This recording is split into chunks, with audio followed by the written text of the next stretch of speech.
Hi there, let's read The Princess Knight. The Princess Knight by Cornelia Funke.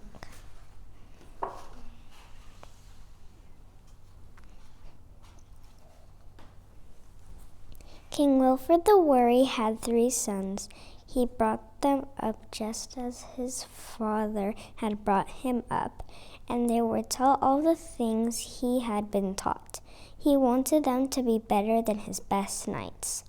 They learned riding and jousting, fighting with swords, and good table manners too. They learned how to stride around proudly and how to shout very loudly. And perhaps most important for princes, they learned how to give orders to their nursemaids, their servants, their dog, and their horses. Then Queen Violetta had a daughter, but the queen died when the baby was born, so the little girl was called Violetta. No one would dare tell the king how to do anything, especially how to raise his little girl, so he decided to teach her the same lessons that he had taught his sons. Even though she was so small, she could hardly lift a sword at all. Her brothers teased her and called her names. Itsy bitsy little Vi, little girl can't hurt a fly. And they would boast that they were so strong even the most spirited horse would obey them.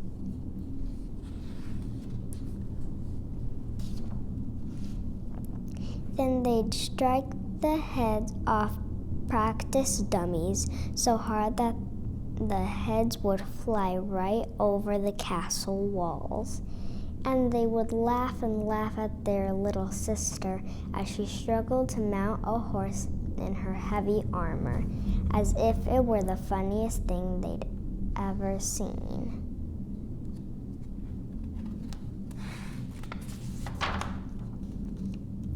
"Oh, Emma," said Violetta to her nursemaid one evening, while Emma soothed the little girl's bruises, "I'll never be as strong as my brothers." "Not as strong, maybe, but you are 3 times as clever," said Emma sensibly. "Why not ask your father to stop teaching you all these silly fighting and to let you learn something else instead? Embroidery, perhaps, or weaving, or playing the flute, something useful." But Violetta shook her head. "No, no, no," she said. "That would only make my brothers laugh louder." So Emma said no more, for she knew the princess was more determined than all the 3 princes put together.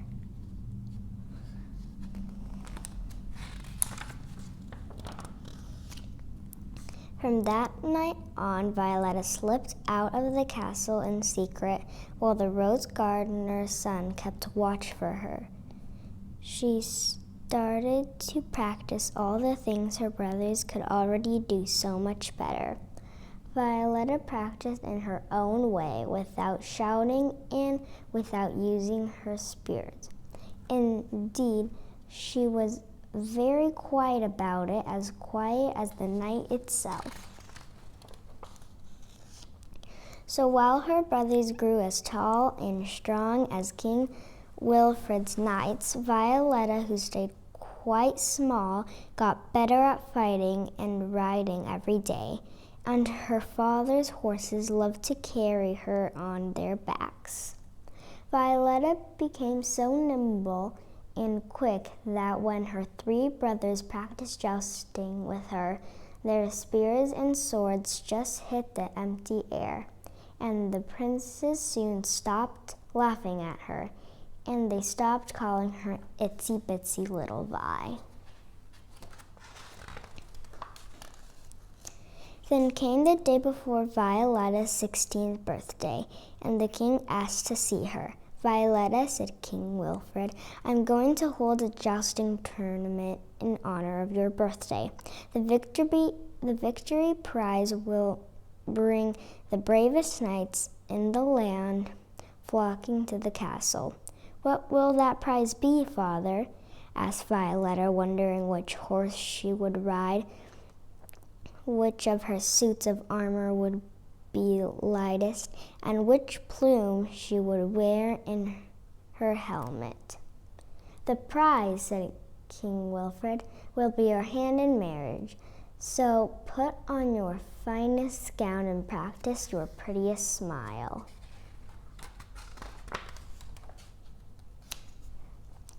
Violetta turned as red as the roses beside the castle mount. "What?" she cried. "You want me to marry some dimwit in a tin suit?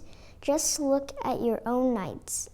They whip their horses and they can't even write their own names." Her father was so angry that he locked Violetta up in the castle tower all by herself.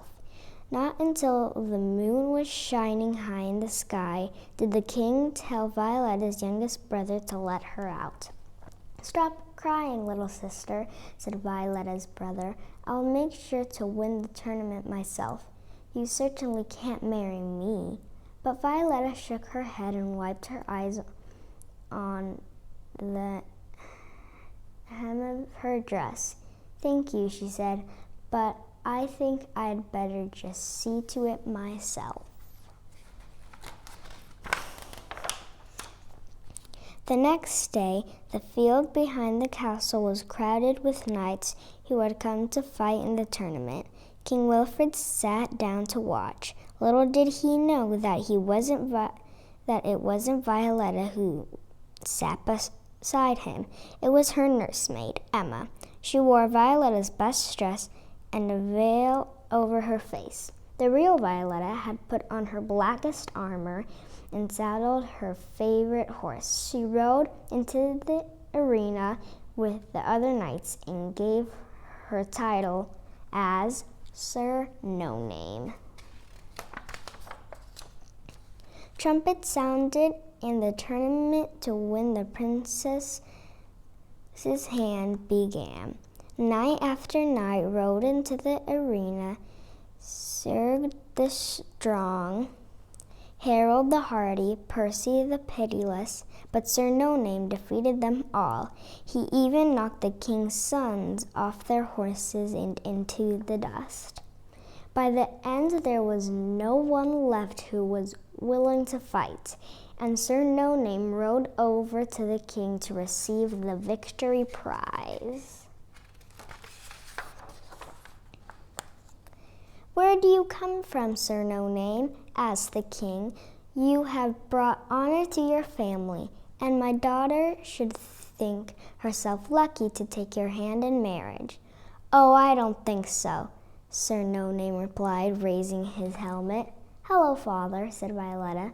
"What's the prize for a princess knight?"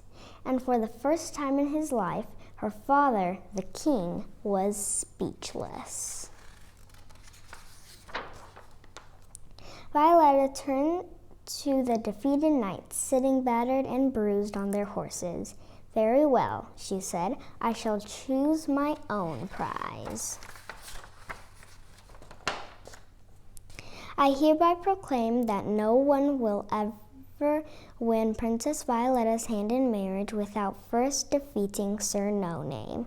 Then she turned on her horse and rode away, far, far away.